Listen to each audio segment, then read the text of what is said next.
What's poppin' YouTube? Welcome to another deck profile. I know it's been a while, so let's jump right into it. First up, we're doing Ghostrick today, my favorite deck. Personally, my favorite deck. I don't think you're going to be topping any regionals or anything with this. More of a casual, kind of laid-back deck. But it's fun, and it can be good, so let's jump right into it. First things first, 3 Ghostrick dolls. You wanna run 3. She's a Book of Eclipse on legs, and damn are those fine legs to be a Book of Eclipse on.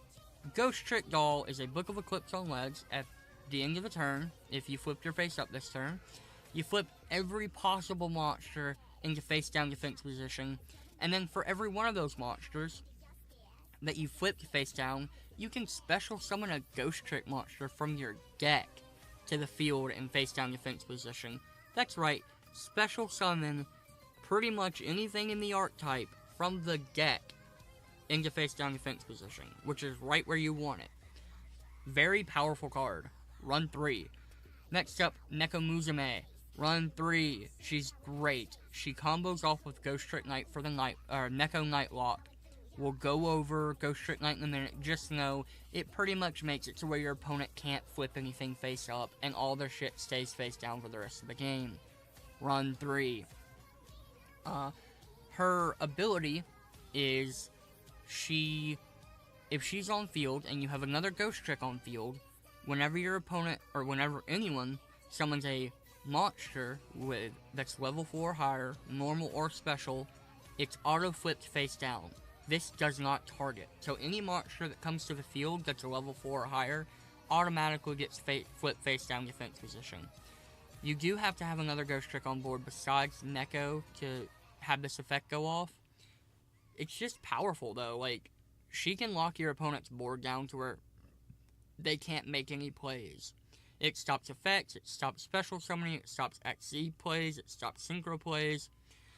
It stops link plays because you can't overlay or synchro out or link summon with face down creatures. So just powerful. Run 3. Next up we have Witch. Again, very nice artwork. Her ability is less powerful than the other two we just went over because she targets, but once per turn you can target one monster your opponent controls and change it to face down defense position. Very simple, very basic, but right what you want. Just flip it face down defense, please. Good card. Run 2, because again, restrictive conduct targets, it's not as powerful. Last up we have Yugioh. I run 1. You cannot run any.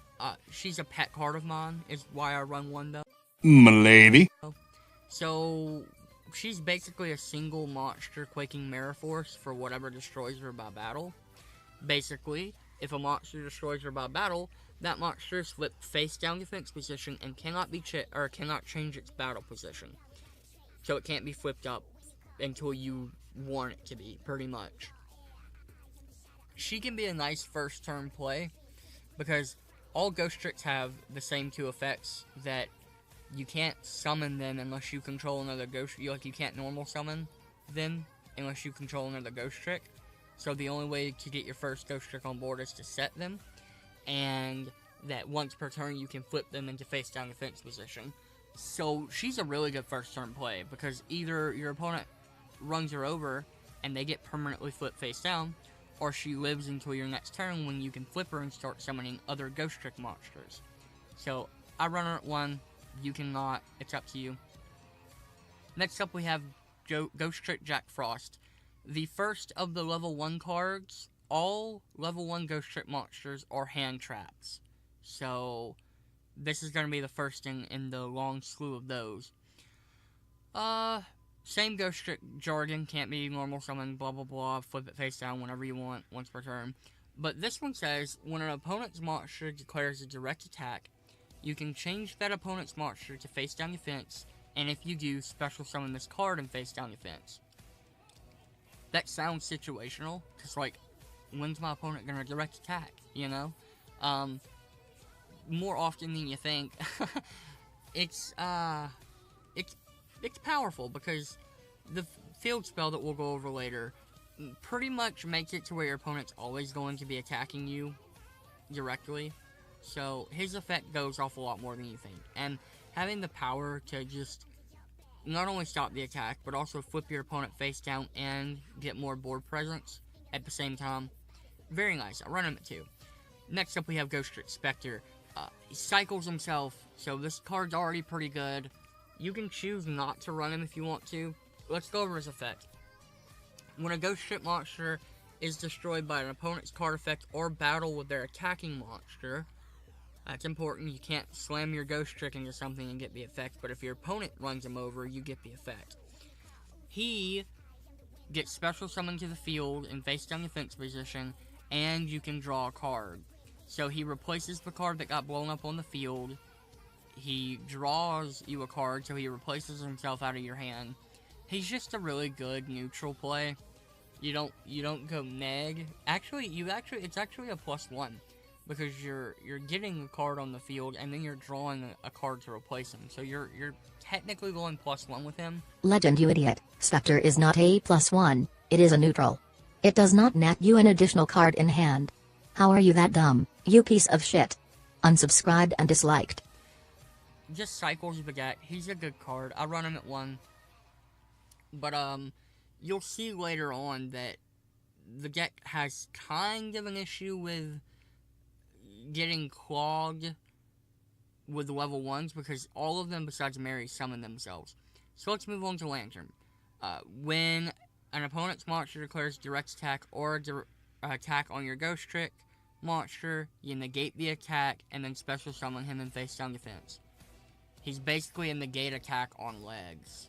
So yeah, run him at 2. I wouldn't run him at any more because, again, they will clog your board up if you use too many of the level 1 hand traps, but we have a solution for that. Next up, we have Ghostrick Mary. Personally, I think she's the best level 1 Ghostrick. I am the way your son. So, she doesn't stop anything, but she says, when you take damage, so any kind of damage, you discard this card, and special summon 1 Ghostrick from your deck into face down defense position. That's fucking crazy. You can search any monster in the Archetype and special summon it from your deck in face down defense position. That's insane. Like, she's a powerful ass card. And she doesn't go to the field, so she's not going to clog up your field. Very powerful. Runner 2. I'm kind of tempted to say take Spectre out. What? What the fuck? And run Mary at 3, but it's up to you. I like the fact that Spectre cycles himself, so I kept him in. It's up to you. Next up, the level 3s. Jingishi. Whenever it's flipped face up, you can add from your deck to your hand 1 Ghostrick monster whose level is equal to or less than the amount of Ghostricks you control. So, yeah, add from your deck to your hand 1 Ghostrick monster that equal to the amount of Ghostricks you control. Pretty powerful. God damn it, I'm trying to get over there to the section. Whatever. Pretty powerful. Run him at 2. He, if you already have all your combo pieces, he can be kind of cloggy. But other than that, being able to search out pretty much any Ghostrick monster and put him in your hand, he's really good at getting the level 1s in your hand because, they need to be in the hand anyway. They're hand traps. So you flip them up first, you get your level 1 in your hand, and then, you have a hand trap, and your opponent knows that, so it kind of deters your opponent from making plays. Next up, Mummy. Run him at 1. 1,500 attack's pretty high for a Ghostrick, but what he does is you can normal summon an additional Ghostrick monster this turn. So, as long as he's face up on the field, you get 1 extra normal summon of Ghostrick monsters, which, it's pretty powerful. It can be very powerful in the right circumstances, but you can only get 1 extra normal summon, so you never want more than 1 of him, because if you have more than 1, it's basically a vanilla monster. So, I run him at 1. Next up, we have Ghostrick Skeleton.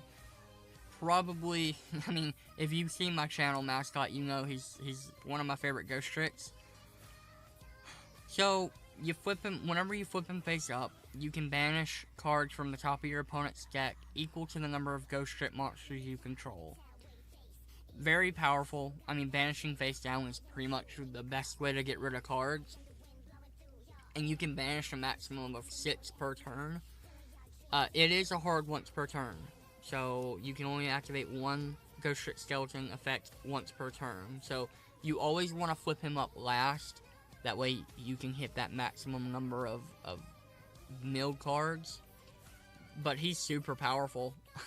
Like, he's very, very powerful. Next up, we have Ghostrick Stein. If he inflicts direct damage to your opponent, search your deck for a Ghostrick spell or trap and put it in your hand. That's powerful. The field spell is pretty much going to let you direct attack every turn. So you're pretty much going to get a Ghostrick spell or trap from your deck to your hand every single turn. Just stupid power. Stupid. Ghostricks have stupid searching abilities. They can pretty much search out anything in the archetype very, very easily. Ghostrick Warwolf is very powerful-ish. He can be very powerful. Whenever you flip him face up, you inflict 100 points of damage for every set card on the field. That means back row. That means face down defense position monster. I believe he has a maximum damage output of 5, 10, 15, and then he would have to be face up, so it's 19. Yeah, so 1900 damage is the maximum amount of burn damage he can inflict with this effect. But he usually inflicts between like 600 to 1000, which isn't bad because he also has 1400 attack. So, you know, a direct attack from him plus that 1000 burn damage, that's 2400 off one card. For Ghostrick, that's a lot of damage. And it's just going to kind of put your opponent on a clock that they're not really going to have the resources to deal with because all their stuff is permanently face down. Next up, we have Ghostrick Yeti. You can take him out if you want to. He's not the best Ghostrick. He does offer protection, though, which is why I have him in here. He's got a big booty at 2000, though, so there's that. Whenever you flip him face up, you can target one Ghostrick monster you control, and that target cannot be destroyed by battle or card effects until the end of the turn. Pretty powerful. He can target himself, which is an interesting fact. So if he's melee Ghostrick on board, you can target him with the effect, and he can't, you know, pretty much immune to destruction for the turn. Mainly, you're going to want to target your Neko Musume to keep your Neko Nightlock going, but, you know, good card. Next up, Fairy Tale Snow. I shouldn't have to tell you why this card's in here. Being able to flip an opponent's monster face down is powerful, and the fact that it's a quick effect on legs. It's basically a Book of Moon on legs. It kind of needs to be in here. Runner at 1, she doesn't synchronize with the deck, though. Her level is weird, and if Neko is on board with Ghostrick Knight, she can be bricky. So, yeah. Run 1 Ghost, Ogre, and Snow Rabbit. It's just nice to have that kind of hand trap, and she's a level 3, so you can make Alucard with her. Ghostrick Vanish. Reveal 1 Ghostrick card from or monster in your hand. This turn, Ghostrick cards you control and face down defense position monsters you control can't be targeted by or destroyed by card effects. Powerful. You know, it stops Raigekis and Dark Holes and all that good stuff, so yeah, run 1. I don't run any more because there's not really room in the deck for it, but Ghostrick Go Round, pivotal card. Basically, I'm not going to read the entire card, but I'll read this first part. Once per turn during the battle phase, that's important. You can only activate this card during the battle phase. You can activate one of these effects. So, what you do is if you have a face-down Ghostrick monster, you can flip it face up and then flip one of your opponent's monsters face down. That's all you need to know about this card. Super powerful, and it's a soft once per turn. So, if you have 3 of these on your back row, you can activate 3 of these per turn. That's powerful. It just stops plays. It disrupts your opponent. It pretty much negates your opponent's battle phase if they can't take care of these cards. Next up, the Field Spell. Very important card. I'll read it to you. Monsters cannot attack face-down defense position monsters, but can attack directly if all opponents' monsters are face-down. So if all your Ghostricks are face-down, your opponent can attack you directly. However, all effect damage and battle damage inflicted by monsters other than Ghostrick monsters is halved. So basically it lets you and your opponent are both going to be attacking each other directly a lot, but it basically gives you 16,000 life. So, yeah, there's that. Very powerful. You always want this on the field if you can. Always. That's why you run 1 Terraforming. It pretty much makes your odds of opening this card about 50%.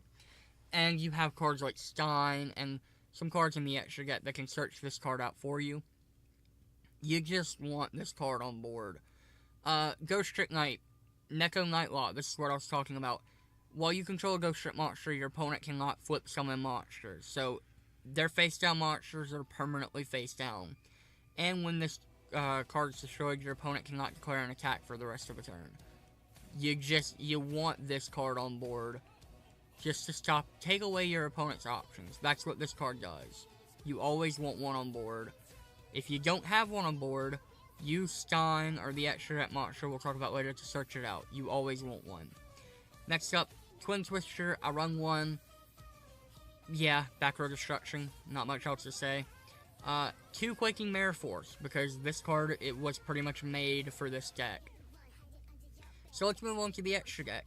3 Alucard. Alucard is protection, and he can pop set cards. So, monsters your opponent controls cannot target face-up Ghostrick monsters or any face-down defense position monsters for attack except this one.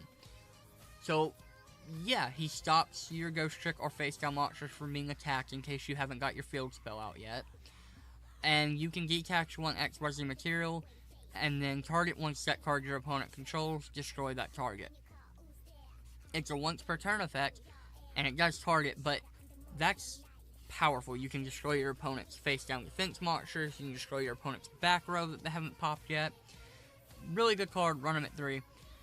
Mischievous Angel. Now, you see she's a rank 4, but you can also put her on top of a Ghostrick XE monster. And all material that monster has goes to her.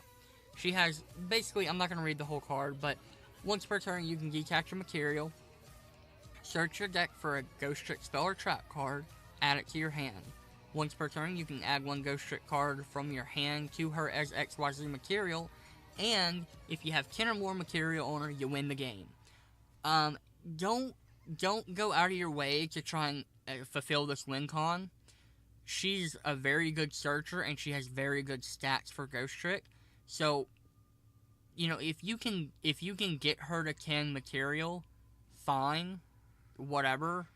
Like, that's fine.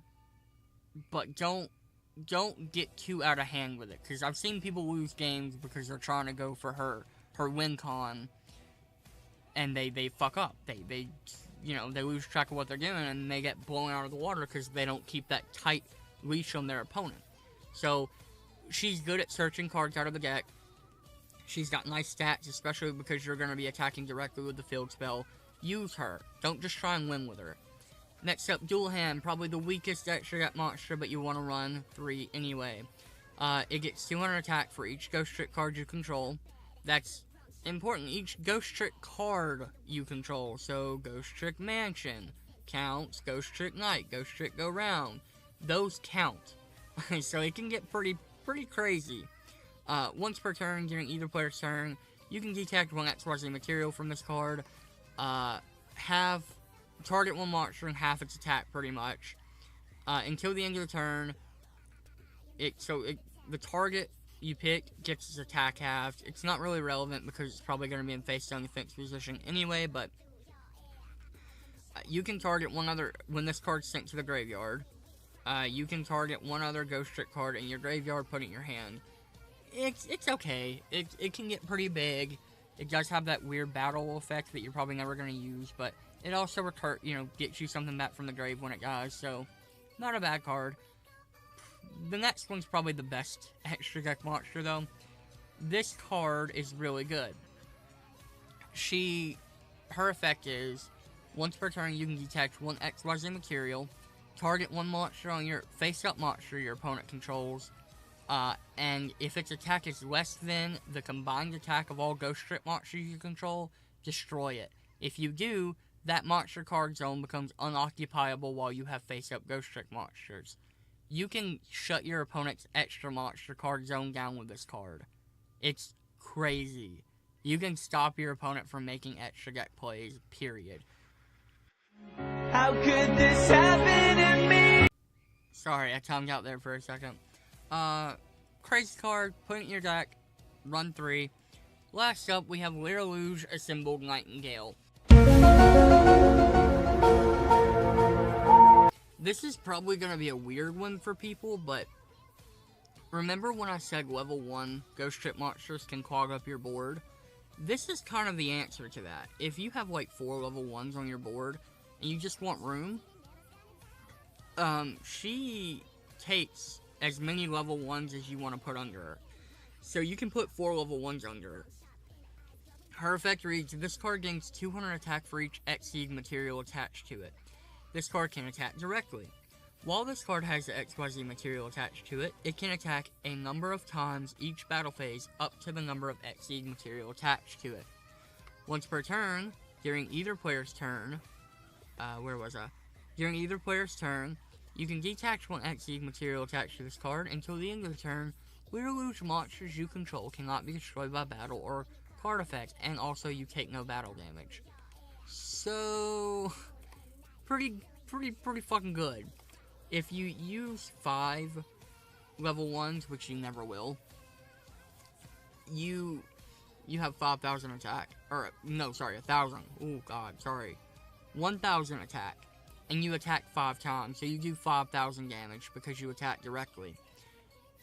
It's a really good card to run in this deck. I don't know what to tell you. Run it, because even if you have like 3 level 1s that are just clogging your board for no reason, you get her out there, that's still a good amount of damage. That's 600 damage times 3, you know? So, like, when your opponent really doesn't have any options and you're just trying to clear cards on your board to make room for your next play, it's a really good option. Either her or Dual Hand, they're both... It's interesting that both the level 1s, the level 1 Xyz monsters, are probably your biggest damage dealers. Yeah, runner. So that's Ghostrick, guys. As you can tell, the focus of the deck is to really lock your opponent out of making plays, and then kind of whittle their health down to nothingness. So, what do you guys think? What would you guys change? I'm probably going to do another deck list where I focus mainly on the Neko Nightlock. So it's going to be a lot more oppressive than this. This was just kind of a generic Ghostrick build that kind of focused on everything. But the next deck list you see with Ghostrick is going to be very heavily focused on the Neko Nightlock. So look out for that. I will be doing gameplay footage of this deck later on to show you how it plays and stuff, so look out for that video too. And until then, I will see you later, Yugioh.